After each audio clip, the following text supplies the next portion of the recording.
A loner rancher dug his own grave at sunrise. 5 orphan girls sat silently beside him.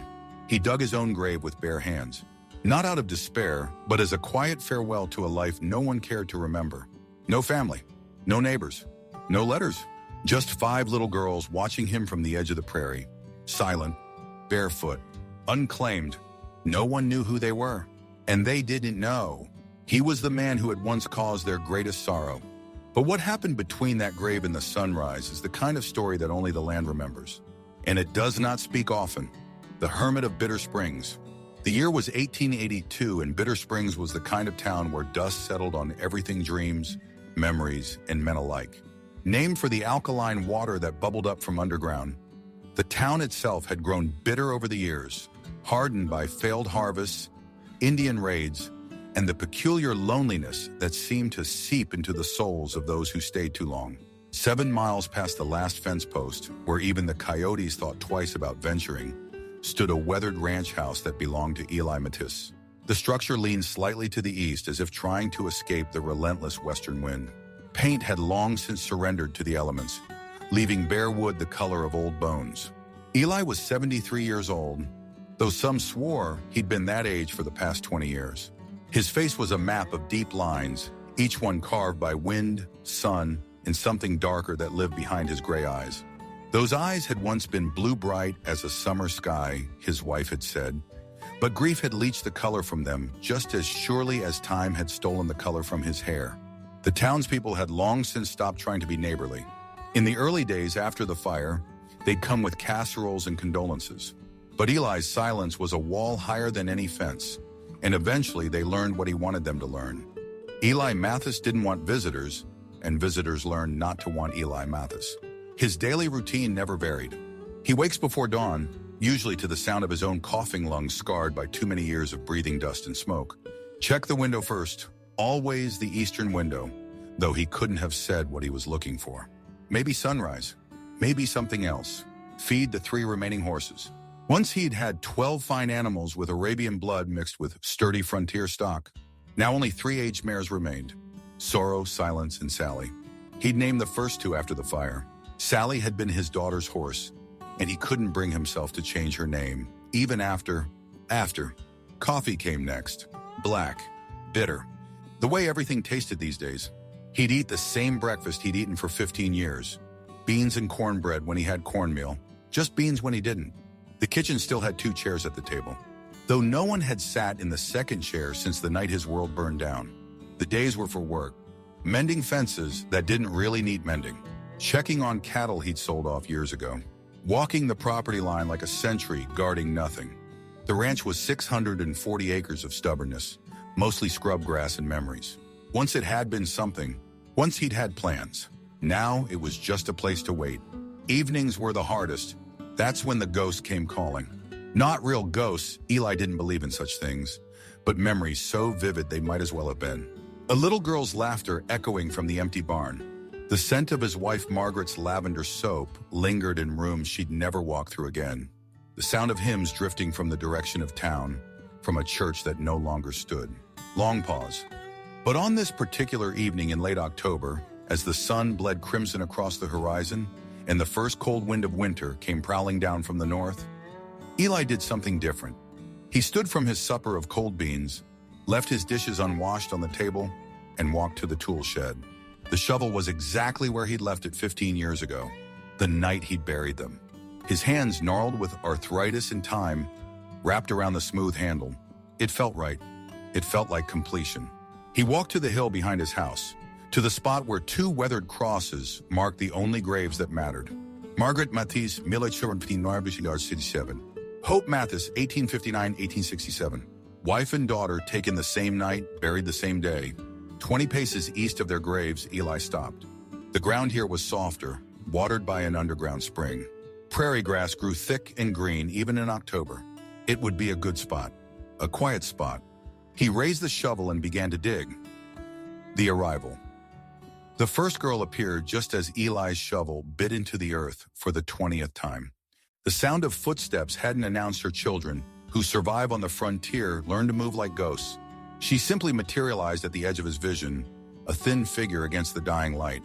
She couldn't have been more than 12, with tangled brown hair that might have been pretty if anyone had taken a brush to it in the last month. Her dress had been blue once, maybe green. Now it was the color of dust and hard times, patched with at least 3 different fabrics. Her feet were bare despite the October chill, and they were the feet of someone who'd walked a long way. Eli kept digging. He'd learned long ago that acknowledging strangers only encouraged them. The second and third girls materialized like smoke, one on either side of the first. Sisters, clearly, they had the same sharp cheekbones, the same way of holding their bodies like they were ready to bolt at the first sign of danger.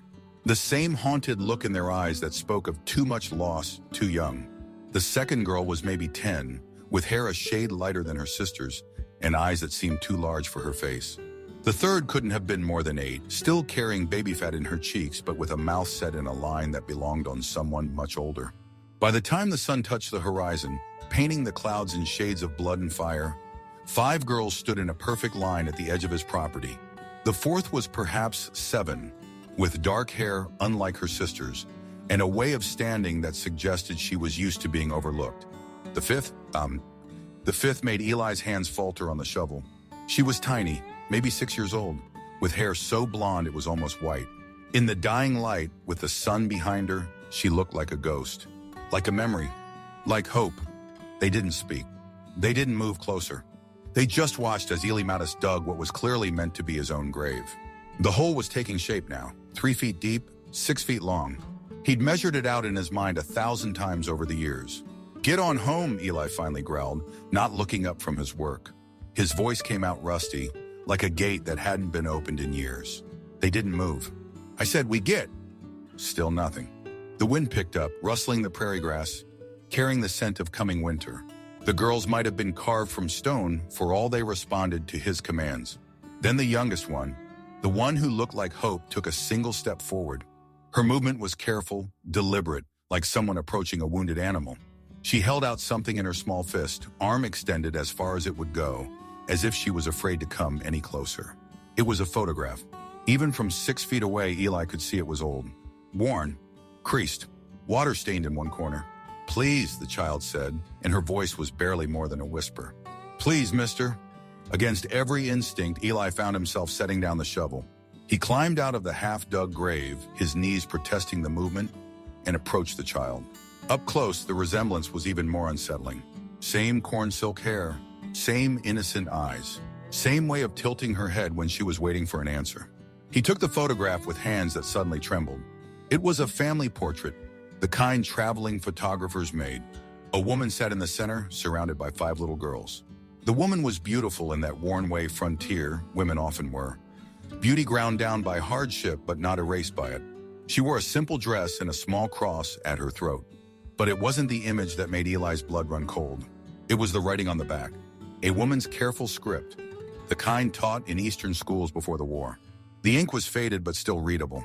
The Hensley family, 1881, Sarah, Ruth, Esther, Mary, Martha, and little Sarah. For E.M., may God forgive us both. Memories like smoke. Eli's legs gave out. He sat down hard on the pile of earth he'd excavated, the photograph shaking in his hands. He hadn't seen that handwriting in 15 years, but he knew it like he knew the scars on his palms. Sarah Hensley. The memory hit him like a physical blow, so vivid he could smell the smoke again, taste the whiskey on his tongue, and feel the cold that had seeped through the door that night. February 12th, 1867. The coldest night in a winter that had already killed half the cattle in the county. Eli had been drunk, not falling down drunk, but drunk enough to blur the edges of his grief. Margaret had been dead 3 weeks. Hope had lasted 4 days after her mother, fighting the lung fever with everything her 7-year-old body could muster, before finally slipping away in his arms. The fire that took the church had been ruled an accident, a knocked-over lantern during evening service. But Eli knew better. He'd been the one to fill that lantern. He'd been the one who should have secured it properly. He'd been the one who left early, taking Margaret and Hope home because the baby was fussing. If they'd stayed, but they hadn't stayed, and so they lived while 17 others died. Lived for 3 more weeks anyway. The pounding on his door had come near midnight. Eli had ignored it at first, but it persisted. When he finally yanked open the door, ready to curse whoever was disturbing his grief, he found Sarah Hensley. She'd been one of Margaret's church friends, pretty in a delicate way, with daughters who played with hope after Sunday service. Her husband had been in the church when it burned. She'd been home with the baby, little Sarah, born just 2 months before. Now she stood on his doorstep, infant in her arms. 4 little girls huddled behind her skirts like chicks seeking shelter. Snow was already collecting on their shoulders. The baby wasn't crying anymore, which should have been his first warning. "Please, Eli," she'd said. "Just for tonight. The church is gone. The parsonage burned with it. We've nowhere else." "Then walk on," he'd heard himself say. The words came from somewhere dark and poisoned. "Church folks help church folks. I ain't church folks no more." "Eli, please, the children. Your children. Your problem. Same as the church was your husband's problem, not mine." She'd tried once more. "Margaret wouldn't want... Margaret's dead!" The roar that came out of him had made the little girls shrink back. "Your husband's dead. They're all dead. And I'm done caring about what dead people would want." He'd slammed the door in her face, stood there breathing hard, listening to the footsteps fade away into the storm. He poured another whiskey and told himself it wasn't his responsibility. He told himself she'd find shelter in town. Told himself a lot of things. Returned to present sound of prairie wind. He'd heard 3 days later when the storm finally broke. Sarah Hensley was found frozen 3 miles from town, still clutching her baby. Both are dead. The older girls had survived, barely, found by a traveling preacher huddled in a snowbank.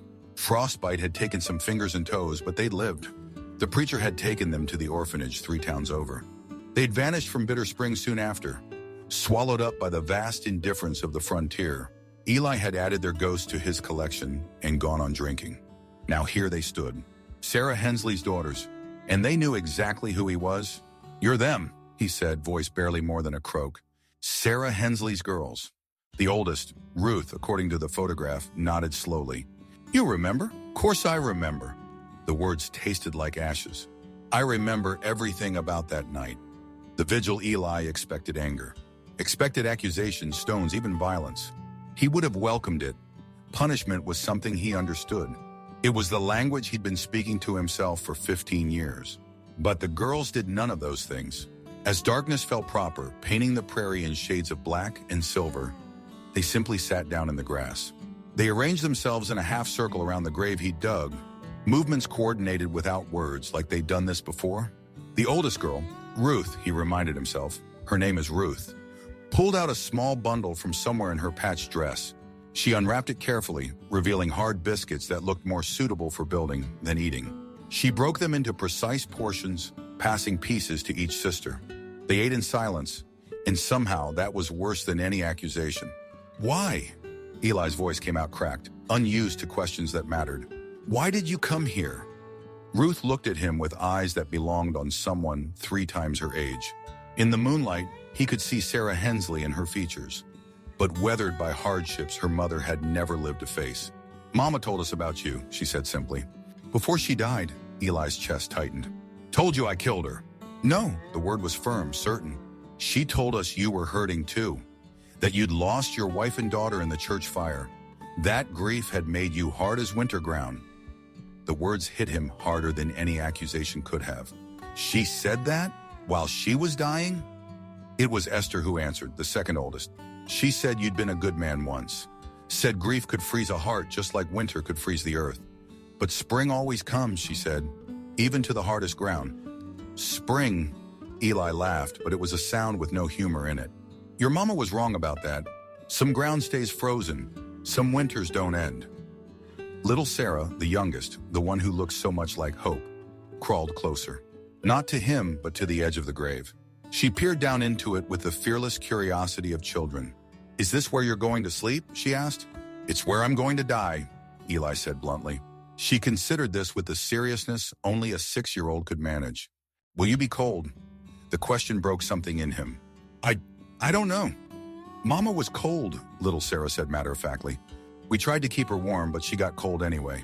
The baby too." "What happened?" Eli found himself asking. After I... Ruth's voice was steady, but her hands twisted in her lap. "We walked. Mama knew of an abandoned soddy about 3 miles toward town. Said we'd shelter there, wait for the storm to break. But the snow got worse. Mama got turned around.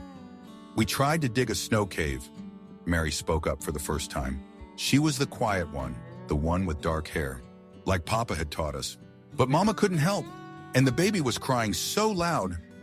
Then the baby stopped crying, Martha added softly, and Mama told us to keep walking. Find the town. Find help. She made us promise, Esther said. Promise to stay together. Promise to remember we were loved. Promise to... She stopped, swallowed hard. Promise to what? Eli asked, though he wasn't sure he wanted to know. Promise to forgive you, Ruth finished. She said holding on to hate would freeze us surer than any storm. Said you'd need forgiving someday, and we'd need to give it. The night pressed down on them, heavy with the weight of old sins and impossible grace. The longest night as the moon climbed higher, casting silver light across the prairie, the temperature began to drop. October in this part of the country was unpredictable. Warm as summer during the day, cold as winter's promise at night. The girls had no coats. Eli noticed it now, really noticed it. Their dresses were thin, meant for warmer weather. They'd walked here with nothing but the clothes on their backs and a photograph. Little Sarah began to shiver first. She tried to hide it, curling into herself like a small animal, but the trembling gave her away. Her sisters moved closer, sharing what little warmth they had, but it wasn't enough. Without thinking, Eli stood. His joints protested. Too long, sitting on cold ground, but he ignored them. The girls tensed as he moved, ready to run even now, even after coming all this way. Stay put, he growled and walked to his house. The house felt different with them outside. Emptier, if that was possible. He grabbed the quilt from his bed first. Margaret's masterpiece, the one she'd spent 3 winters making. The pattern was called Wedding Ring, though she'd always laughed and said it looked more like chains to her. He pulled blankets from the chest, his old coat from its peg, the buffalo hide that had been their wedding gift from a trapper friend. Arms full, he paused at Hope's room. He hadn't opened that door in 15 years. His hand was on the knob before he could stop himself. The door creaked, hinges rusted with time and disuse. The room was exactly as she'd left it. A small bed with a patchwork quilt. Dolls arranged on a shelf, watching with button eyes. A half-finished sampler on the chair. Hope Mathis, age 7. Bless this. She'd never finished it. There was a trunk at the foot of the bed. Hope's winter things. Margaret had been mending them, getting them ready for the cold months ahead. They'd never been worn. Eli opened the trunk, returned to the prairie, sound of footsteps on grass. He came back loaded like a pack mule. The girls watched him with wide eyes as he approached. He dropped his burdens in a heap and began sorting. Here, he said gruffly, wrapping the buffalo hide around Ruth. And this. The quilt went around Esther and Mary. Martha got his coat, which swallowed her whole. For little Sarah, he had Hope's coat. It was blue wool with silver buttons, barely worn. It fit like it had been made for her. These too, he said, pulling out mittens, scarves, wool stockings. They ain't doing no good in that trunk. Little Sarah touched the silver buttons with wondering fingers. Pretty, she whispered. It was my daughter's, Eli said, the words scraping his throat. Her name was Hope. That's a nice name, Sarah said solemnly. Was she cold too? No, Eli said, surprising himself with the truth. No, she died warm, in her own bed, with her parents beside her. He paused, then added, It's a better way. Sound of fabric rustling as children settle. One by one, wrapped in warmth that smelled of cedar and memory, the girls settled back into their vigil. But something had changed. The circle felt less like a judgment and more like something else. Something Eli didn't have words for. Tell us about her, Ruth said suddenly. About Hope. Eli was quiet for so long, they might have thought he wouldn't answer. Then, surprising himself, he began to speak. She loved horses, especially Sally. That's the gray mare in the barn. Used to say she was going to ride all the way to California someday, see the ocean. Never had seen anything bigger than Miller's Pond, but she'd decided the ocean was blue as her mama's eyes and twice as pretty. The words came easier after that. How Hope had tried to teach the barn cats to dance. How she'd convinced him to let her plant a garden, then forgot to water it until everything died except one stubborn tomato plant. How she'd sung to the chickens because she was convinced it made the eggs taste better. She sounds nice, Martha said, when he finally ran out of words. She was, Eli agreed. She was sunshine in a dress, that girl. Even when the fever took her, she was trying to make me laugh. Said I looked like a basset hound when I frowned. Do you? Mary observed, and Esther elbowed her. But Eli found something happening to his face that hadn't happened in 15 years. The corners of his mouth turned up, just a little. Suppose I do at that. Stories in the starlight. As the night deepened, the stars came out in force. Out here, miles from any significant light, the sky was a river of diamonds. The Milky Way stretched from horizon to horizon, and shooting stars traced brief stories across the dark. Papa used to say those were angels going about their business, Esther said, pointing at a particularly bright meteor. Mama said they were dream, Ruth added. Good dreams finding their way to sleeping children. What do you think they are? Little Sarah asked Eli. He considered. Dust and ice mostly, burning up as they hit the air. That's sad, Sarah said. Maybe, or maybe it's beautiful. Depends on how you look at it. The girls were quiet for a moment, digesting this. Then Ruth spoke again. Tell us about the orphanage, Eli found himself saying. He wasn't sure why he wanted to know, only that he did. Ruth's face hardened. Not much to tell. It was a place to sleep. Food when there was food. They tried to separate us. Said we'd have better chances adopted separate, Esther added. Said nobody wanted 5 girls. But we promised Mama, Mary said firmly. Stay together. So we ran, Martha continued. Took us 3 years to save enough. 3 years of extra chores, mending, taking in wash. Ruth learned to read and cipher, kept track of every penny. Then we left, Ruth said simply. Middle of the night, walked in hitched rides and walked some more. Slept in barns, under bridges, anywhere we could. Worked when we could find work. Begged when we couldn't. How'd you find me? Eli asked. Mama told us your name. Told us about Bitter Springs. Rest was asking questions, following trails. Took 2 years. Ruth pulled something else from her pocket, a worn piece of paper. Drew a map of every place we asked, every person who might know. You'd be surprised how far a reputation travels. Reputation? The hermit of Bitter Springs, the man who lost everything in the church fire, the man who turned away. She stopped. Well, you know what you did. I know. They sat with that truth for a moment, heavy as the darkness around them. Why tonight? Eli asked finally. Why come tonight? The girls exchanged glances. It was little Sarah who answered. It's my birthday, she said. I'm 7 today, same age as Hope was. The words hit Eli like a physical blow.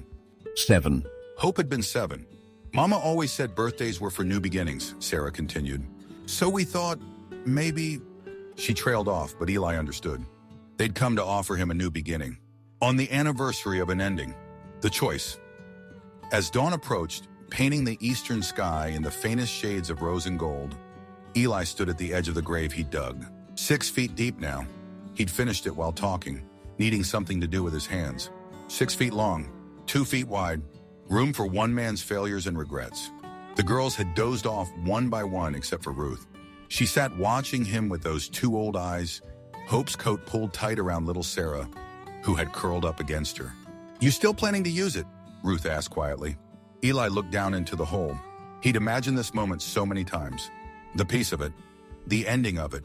No more ghosts, no more guilt, no more waking up to another day of remembering. Been planning it for 15 years, he said. I know. Your mama, the baby, 17 people in that church. My wife, my daughter. That's a lot of weight for one man to carry. Yes, I'm tired, girl. Bone tired, soul tired. I know that too. They stood there, the old man and the young girl, separated by a grave and connected by ghosts. What would your mama want? Eli asked finally. Ruth considered. Mama's dead. Has been for 15 years. What she wanted died with her. Then why? Because what we want isn't dead. Ruth's voice was fierce suddenly, older than her years but young in its hope. We want a home. We want to stop running. We want to keep our promise to stay together. And maybe we want to keep our other promise too. To forgive me. That's part of it. Ruth stood, careful not to wake her sisters. She walked to the edge of the grave, looking down into it. But forgiveness isn't just for the person being forgiven, Mr. Modest. It's for the people doing the forgiving too. We've carried this weight too. Different from yours, but heavy all the same. She pulled something else from her pocket. A handful of wildflower seeds dried and saved. Mama taught us this.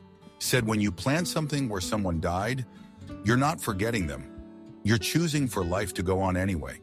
She scattered the seeds into the grave. So what's it going to be, Mr. Mattis? Death or life? Eli looked at the grave, looked at the girls wrapped in his blankets, his memories, his past. Little Sarah stirred in her sleep, mumbling something about horses. Her hand clutched the coat that had been Hope's, holding it like a treasured thing. He thought about Sarah Hensley, dying in the snow, using her last breath to tell her daughters to forgive. He thought about Margaret, who'd loved him even when he was difficult. About Hope, who'd found joy in everything until the very end. He thought about spring coming to frozen ground. "Get up," he said gruffly. "All of you, get up." The girls stirred, blinking in the pre-dawn light. They watched as Eli climbed down into the grave one last time. But instead of lying down, he pulled out a wooden box from where he'd hidden it in the earth wall. His life savings. Every deed. Every valuable thing. He climbed back out, joints protesting, and stood before them. "This was meant to be buried with me," he said. "Nobody to leave it to. Nobody who'd want it from me." He set the box in Ruth's hands. "Now there is." Sunrise. As the sun crested the horizon, spilling golden light across the prairie, something broke in Eli Mattis. Not broke like shattering, broke like dawn breaks, like winter breaks into spring, like hard ground breaks to let green things grow. He found himself on his knees, though he didn't remember falling. The tears came then, 15 years worth, hot and unstoppable. For Margaret, for Hope, for Sarah Hensley and her baby, for 17 souls in a church, for 5 girls who'd walked half the frontier to offer forgiveness he didn't deserve. Small arms wrapped around him, then more, then more. 5 girls who'd lost everything held an old man who'd lost everything. And for a moment, the math of grief became something else. Not subtraction, addition. "I'm sorry," he sobbed. "God help me, I'm so sorry." "We know," Ruth whispered. "We've always known." They stayed like that as the sun climbed higher, painting the prairie gold. When the tears finally stopped, when breathing became possible again, Eli found himself looking at 5 faces that no longer seemed like strangers. "You need a home," he said. It wasn't a question. "Yes," Ruth answered for them all. He stopped, started again. "I need to not be alone anymore." "We're good at not being alone," little Sarah said solemnly. "We've been practicing for years." That startled a laugh out of him, rusty but real. "House needs work," he said. "Ranch has gone to seed. I ain't much of a cook. Don't know nothing about raising girls." "We're good at work," Esther said. "We can teach you about girls," Mary added. "I can cook," Martha said quietly. "Some. And I can sing to the chickens," little Sarah announced. "Make the eggs taste better." Eli looked at her, this child with his daughter's coat and a dead woman's forgiveness. "How do you know about the chickens?" "There's always chickens," Sarah said with the confidence of someone who'd slept in a lot of barns. "And they always need singing too." "All right then," Eli said, using Ruth's offered hand to pull himself to his feet. "All right, but first things first. You're all skinny as fence posts and probably haven't had a hot meal in days. Let's see what we can do about that." He started toward the house, then stopped, looking back at the grave. "What about—" Ruth gestured at the hole. Eli considered. "Leave it for now, might make a good root cellar, or maybe—" He looked at the scattered wildflower seeds. "Maybe we'll just let it be. See what grows." They walked toward the house together, 6 shadows made long by the rising sun. Behind them, the grave stood open, waiting. But not for death anymore, for whatever came next. The new beginning, the house seemed to wake up as they entered. Dust motes danced in the morning light, streaming through windows that hadn't been properly cleaned in years. The girls stood clustered in the doorway, unsure, until little Sarah broke ranks and ran to the kitchen window. "Look," she exclaimed, "you can see forever from here." That seemed to break the spell. Within minutes, the girls were everywhere, exploring with the fearlessness of children who'd learned that the worst had already happened and they'd survived it. Eli started a fire in the stove, movements automatic after so many years. But when he turned to get the coffee pot, he found Martha already there, pumping water at the sink. "I'll make biscuits," she said, not quite meeting his eyes. "If you have flour, barrel in the pantry, might be weevily." "I've worked with worse," and she had. He could tell by the way she handled the ingredients, making do with what was there. Ruth found the account books and was already frowning over them. Esther had discovered the barn and was introducing herself to the horses. Mary was opening windows, letting in air that hadn't stirred in these rooms for too long. Little Sarah had found Hope's room. Eli's heart stopped when he saw her in the doorway, small fingers tracing the carved letters on the doorframe. Hope, spelled out in his own clumsy woodwork. Was this her room? Sarah asked. Yes. It's nice, smells like lavender. Her mother kept sachets in all the drawers. Guess they lasted. Sarah walked into the room like it was a church. She touched the dolls gently, straightened the sampler on his chair, smoothed the quilt on the bed. Could I? She stopped, bit her lip. Could I maybe stay in here? I'd be real careful with her things. The old Eli would have said no, would have slammed the door and locked it again. But the old Eli had been digging his own grave 12 hours ago. I think, he said slowly, Hope would like that. She always wanted a sister. Breakfast was a revelation. Biscuits that were somehow light despite the weevily flour. Beans that tasted different with 5 girls chattering around the table. Coffee that Ruth had somehow made drinkable, though she wrinkled her nose at her own cup. We'll need supplies, Ruth said, ever practical. Food, cloth for clothes, shoes before winter. Money in the box should cover it, Eli said. Town's got a general store, though they'll talk. Let them, Esther said fiercely. We're not ashamed. No, Eli agreed. No shame in surviving. The days that followed blurred together in a way Eli's days hadn't blurred in 15 years. There was purpose now. Work that meant something. Ruth proved to have a head for numbers that put his own to shame. Within a week, she'd reorganized his accounts and found money he didn't know he'd saved. Esther had a way with horses that was near magical. Even cranky old Sorrow started acting like a yearling around her. Mary, quiet Mary, turned out to have a gift for growing things. She found Margaret's old seed collection and started planting a kitchen garden that would put the old one to shame. Martha ran the house with the efficiency of someone twice her age, making meals from nothing, mending clothes that should have been rags. And little Sarah sang, to the chickens like she'd promised, to the horses, to the seeds Mary planted, to Eli when his hands shook too bad to hold his coffee cup steady.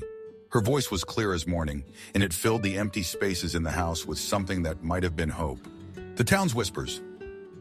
The first trip to town came 2 weeks after the girls arrived. Eli had put it off as long as possible, but they needed supplies that couldn't be postponed any longer. Winter was coming, and the girls needed proper clothes. He'd expected stares. Bitter Springs was a small town with a long memory. What he hadn't expected was Mrs. Henderson, who'd run the general store since her husband died, to take one look at the girls and burst into tears. Sarah Hensley's babies, she whispered. Lord have mercy, I'd know those faces anywhere. Before Eli could respond, she was around the counter, gathering the girls into her arms like lost lambs. Your mama was a good woman, a good woman. And these must be your sister's dresses you're wearing? Land's sakes, child, you're held together with thread and prayers. She turned on Eli then, and he braced for condemnation. But her eyes held something else. Eli Mathis, she said firmly. You come back in 2 hours. I'll have these girls properly outfitted by then. I can't, he started. You can, and you will. Consider it 15 years of Christian charity finally finding its purpose. She softened slightly. Your Margaret would have done the same had she lived. Let me do this for her memory, if nothing else. Sound of bustling activity in store. The story spread through Bitter Springs like wildfire. By the time Eli returned to collect the girls, now dressed in warm, properly fitting clothes, half the town had found reasons to visit the general store. Some came to gawk, some came to judge, but more came to help. Mrs. Miller brought a ham. The Reverend's wife appeared with an armload of school books. Doc Jameson checked the girls over, pronouncing them thin but healthy, and refused payment. Heard you took in orphans, Sheriff Watson said, studying Eli with knowing eyes. That's a good thing you're doing, Mattis. They took me in, Eli corrected. Not the other way around. The sheriff nodded slowly. Sometimes that's how it works. The saving goes both ways. Learning to live November came with cold rain and the threat of early snow. The house, which had felt empty for so long, now felt almost too small. Girls, Eli learned, took up more space than their physical bodies suggested. They left hair ribbons on chairs, books on tables, small muddy footprints on clean floors. They filled the air with chatter and questions and the kind of noise that spoke of life being lived. He learned their rhythms. Ruth was always up first, making coffee and checking the accounts, planning the day with the seriousness of a field general. Esther followed, heading to the barn to check on the horses before breakfast. Mary would appear next, usually with dirt under her nails from checking her seedlings in the cold frame she'd convinced him to build. Martha emerged precisely when needed. Never early, never late, always knowing exactly what needed doing. And little Sarah. Sarah wandered out whenever the spirit moved her, sometimes dressed, sometimes dragging Hope's old stuffed rabbit, always singing under her breath. "Mr. Eli," she said one morning, climbing into his lap without invitation. "Are you still sad?" He considered the question. "Sometimes, aren't you?" "Sometimes," she agreed, "but not as much as before.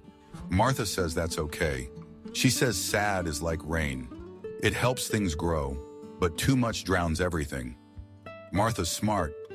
She reads Mama's Bible every night, out loud so we can all hear." Sarah played with a button on his shirt. "Would you like to listen sometime?" The old Eli would have said no. But the old Eli was buried in an empty grave on a hill. "I might like that," he said. That night after supper, they gathered in the parlor. Eli had lit a fire, the first in that fireplace since Margaret died. Martha sat in Margaret's old chair, the Bible open on her lap, reading in her clear, steady voice. It was the story of Ruth, coincidentally enough. How she'd left everything to follow Naomi. How she'd gleaned in the fields to keep them alive. How kindness had been repaid with kindness. "Where you go, I will go," Martha read. "Where you lodge, I will lodge. Your people shall be my people." Eli looked around the room. Ruth darning socks with efficient stitches. Esther sketching horses in the margins of an old newspaper. Mary sorting seeds she'd collected. Little Sarah curled against his side, almost asleep. His people. Winter's test, the blizzard hit in early December. Worse than anything since the storm that had taken Sarah Hensley. Eli woke to the sound of wind screaming around the corners of the house and snow already piling against the windows. His first thought was the animals. His second was the girls. He found them already up, dressed in layers, Ruth directing preparations with calm efficiency. They'd been through this before, he realized. Too many times. "Esther and I will help with the animals," Ruth said. "Mary, Martha, you bring in extra wood. Sarah, fill every pot with snow to melt for water." "I know this storm," Eli said quietly. "Same kind that we know too," Ruth cut him off. "But we're not walking anywhere. We're staying right here." They worked together as the storm built. By noon, snow was drifted halfway up the doors. By evening, the wind was so loud they had to shout to be heard. The house groaned under the assault, but it held. It had been built by a man who planned to raise a family here. It would take more than wind to bring it down. The storm lasted 3 days. 3 days of close quarters, of stretching food, of keeping spirits up when the walls pressed in. Sarah taught them songs. Martha told stories. Mary drew pictures on precious paper. Esther carved a whistle from a piece of kindling. Ruth kept them all organized, rationing food and fuel with the wisdom of someone who'd survived lean times. And Eli? Eli found himself telling stories he hadn't thought of in years. About the time he'd been treed by a bear. About meeting Margaret at a barn dance and stepping on her feet so many times she'd finally taken the lead. About Hope's first words, which had been no and horse, in that order. On the third night, as the wind finally began to die, Sarah asked, "Were you scared? During the storm?" "No," Eli realized with surprise. "No, I wasn't. Why not?" He looked around the room. At these 5 girls who'd walked out of his past to offer him a future. Who'd filled his empty house with life. Who'd chosen him, broken as he was. "Because I wasn't alone," he said simply. Christmas miracle. They almost didn't celebrate Christmas. None of them had much practice with joy, and the date crept up like a thief. It was Sarah who remembered 2 days before, announcing at breakfast that baby Jesus was almost born, and shouldn't they do something about it? Eli hadn't celebrated Christmas since the fire. The girls hadn't had a real Christmas since their mother died, but Sarah's hope was infectious. "We could have a tree," Mary suggested tentatively. "A small one. And sing carols," Sarah added. "I could make gingerbread," Martha offered, "if we have molasses." They threw themselves into preparations with the energy of people who'd forgotten what joy felt like and were determined to remember. Eli and Esther rode out to cut a small pine. Ruth and Martha attacked the kitchen, filling the house with the smell of baking. Mary and Sarah made decorations from scraps of fabric and paper, bits of ribbon Mrs. Henderson had tucked into their parcels. On Christmas Eve, they gathered around their little tree. It wasn't much, a scraggly pine decorated with paper stars and fabric scraps. But with candles lit and snow falling softly outside, it was beautiful. They sang carols, voices blending in harmonies their mother had taught them. Silent Night and Angels We Have Heard on High. and others Eli half remembered from services with Margaret. Then Ruth pulled out a small, wrapped package. "We made something for you," she said, suddenly shy. "All of us together." Inside was a photograph, new, taken by the traveling photographer who'd come through town. 5 girls and an old man standing in front of a ranch house. But that wasn't what made Eli's throat close up. It was the inscription on the back, written in Ruth's careful hand. "The Mathis family, Christmas 1882. "Family?" he managed to ask. "If you'll have us," Ruth said. "We've talked about it. We'd like to take your name. Be real daughters, if that's all right." "I think," Eli said, his voice rough with emotion, "Margaret and Hope would be proud to share their name with you. I think they've been waiting for sisters all this time." Sarah launched herself into his arms, followed quickly by the others. Even Ruth, trying so hard to be grown up, let tears fall as she joined the embrace. Outside, snow fell on an empty grave, slowly filling with wildflower seeds and possibility. Inside, a family that had found each other and lost celebrated their first Christmas together. The marker. The stranger reined in his horse at the top of the hill, looking down at the prosperous ranchers spread below. He'd heard about this place in 3 towns now, the Mathis Ranch, run by 5 women known throughout the territory for their hospitality and hard work. "Can I help you?" A voice came from behind him. He turned to find a young woman on horseback, riding with the easy grace of someone born to the saddle. She was perhaps 22, with brown hair and clever eyes. Ruth Matisse, if the stories were true. "Just admiring the view, miss. Heard this was the finest ranch in 3 counties. Ruth smiled. "My father would have been proud to hear that. He built it up from almost nothing. Your father?" "Eli Mathis. He passed 2 winters ago. Lived to be 83 and saw all of us married and settled. He said he'd had more happiness in his last 10 years than most men see in a lifetime." The stranger noticed the graveyard then, on the hill behind the house. Several markers stood in neat rows, but one stood apart, older, weathered, with no name. "Family plot?" he asked. "Oh, yes. Would you like to see? We never turn away visitors." They rode down together. Up close, the stranger could see 5 newer headstones, all bearing the Mathis name and dates far in the future. But it was the old marker that drew his attention. He waited until they found him. Ruth dismounted, running her fingers over the carved words. "My father dug his own grave once. Was ready to use it too. But 5 orphan girls showed up instead, offering forgiveness he didn't think he deserved." "And this is that grave?" "No, this marks where that grave was. We filled it in the spring after we arrived and planted wildflowers. They bloom every year now, yellow, blue, and purple. Sarah, my youngest sister, says they're the prettiest in the county." She smiled at the memory. "Father used to come up here every morning, not to mourn, but to remember. He said it reminded him that sometimes the best things in life come from the places we think only death can grow." The stranger stayed for supper that night, as most travelers did. The house was full of warmth and laughter. Ruth and her husband managed the ranch accounts. Esther ran a horse breeding program that drew buyers from 3 states. Mary's gardens fed half the county.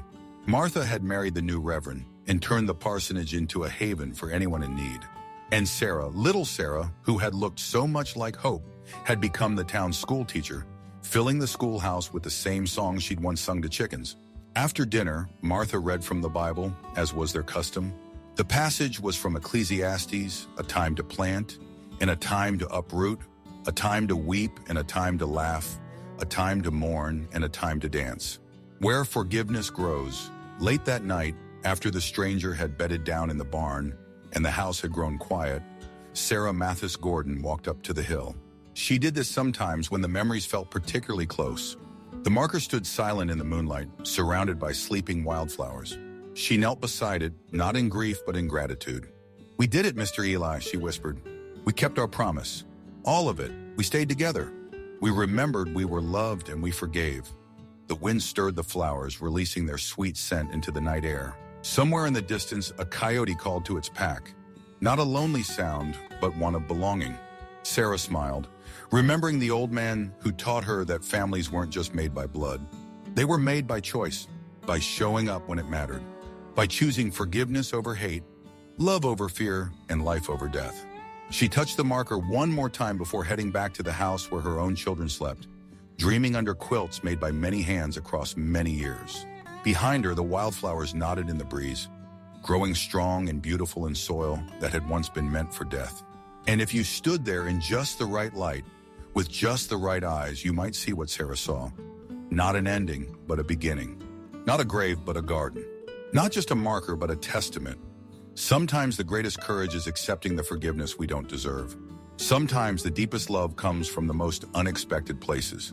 And sometimes 5 orphan girls can save an old man's life simply by asking him to save theirs. He waited until they found him. And in finding him, they all found home. This story, though born from imagination, carries truths as old as the frontier itself. In a time when men were measured by their grit and women by their endurance, sometimes the greatest strength was found in gentleness. The deepest courage is in vulnerability. The truest wealth is family chosen by heart rather than blood. If this tale moved you, if it stirred something in that place where we keep our own regrets and hopes for redemption, remember this. It's never too late to climb out of the grave we've dug for ourselves. It's never too late to accept forgiveness or to offer it. And sometimes the very people we've wronged are the ones who can save us. Not through revenge, but through grace. Not through forgetting, but through choosing to remember differently. Thank you for joining us on this journey through the dusty paths of Bitter Springs, where an old man learned that the end of one story can be the beginning of another, and where 5 orphan girls proved that love is stronger than loss. Until next time, remember the prairie keeps all stories, but it shares only those worth telling. And this one was worth every word.